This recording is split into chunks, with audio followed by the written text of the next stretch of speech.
Food বাস্কেটে আজ আমি আপনাদের তৈরি করে দেখাচ্ছি দারুণ মজাদার, যেটা বাইরে ক্রিস্পি আর ভিতরে একদম জুসি চিকেন পাকোড়া। প্রথমেই নিচ্ছি প্রায় 300 গ্রাম মুরগির বুকের মাংস। এখন মাংসটাকে ছোট ছোট কিউব আকারে কেটে নিচ্ছি। চিকেনটা কাটা হয়ে গেলে এবার চিকেনটাকে ভালোভাবে ধুয়ে পানি ঝরিয়ে নিচ্ছি। এবার এই মাংসের টুকরোগুলোকে ম্যারিনেট করে নিব। এতে দিচ্ছি আধা চা চামচ আদা বাটা ও আধা চা চামচ রসুন বাটা, দিচ্ছি শুকনো লাল মরিচের গুঁড়া স্বাদ মতো ও পরিমাণ মতো লবণ, আর সাথে অ্যাড করছি 1 চা চামচ লেবুর রস। সব উপকরণ ভালোভাবে মেখে নিব যেন প্রত্যেকটা মাংসের টুকরোয় মশলা লেগে যায়। এবার মাংসটাকে রেস্টে রেখে দেব প্রায় আধা ঘন্টার জন্য। আধা ঘন্টা পরে মুরগির মাংসের সাথে আরো কিছু ইনগ্রেডিয়েন্ট অ্যাড করছি।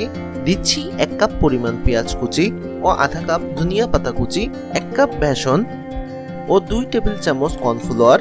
আরো দিয়ে দিচ্ছি 1 চা চামচ হলুদের গুঁড়া ও আধা চা চামচ জিরার গুঁড়া, 1/4 চা চামচ গরম মশলা, দিচ্ছি 1 চা চামচ চাট মশলা, সামান্য টেস্টি সল্ট এবং সবশেষে পরিমাণ মতো কাঁচামরিচ কুচি।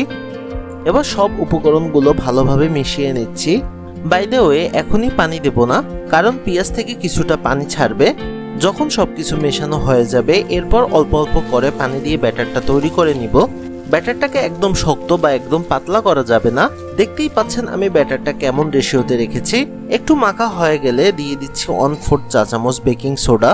শেষে অ্যাড করছি সামান্য অরেঞ্জ ফুড কালার। এতে পাকোড়াগুলো দেখতে অনেকটাই আকর্ষণীয় লাগবে।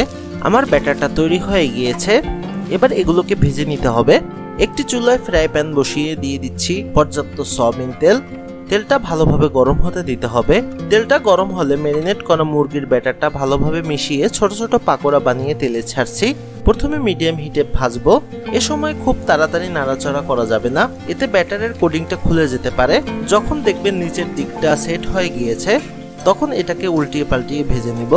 ধীরে ধীরে আমি সব পাকোড়াগুলোকে ভেজে নিচ্ছি। আমার পাকোড়াগুলো ডান। এবার এগুলোকে নামিয়ে নিচ্ছি।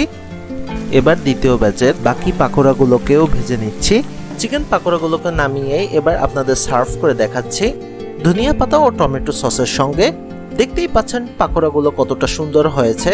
আশা করি আজকের চিকেন পাকোড়ার রেসিপিটা আপনাদের ভালো লেগেছে। ভিডিওটা ভালো লাগলে অবশ্যই আমাদের কমেন্ট করে জানাবেন। আর নতুন নতুন রেসিপি পেতে সাবস্ক্রাইব করুন আমাদের ফুড বাস্কেট চ্যানেলটাকে। সবাই ভালো ও সুস্থ থাকুন।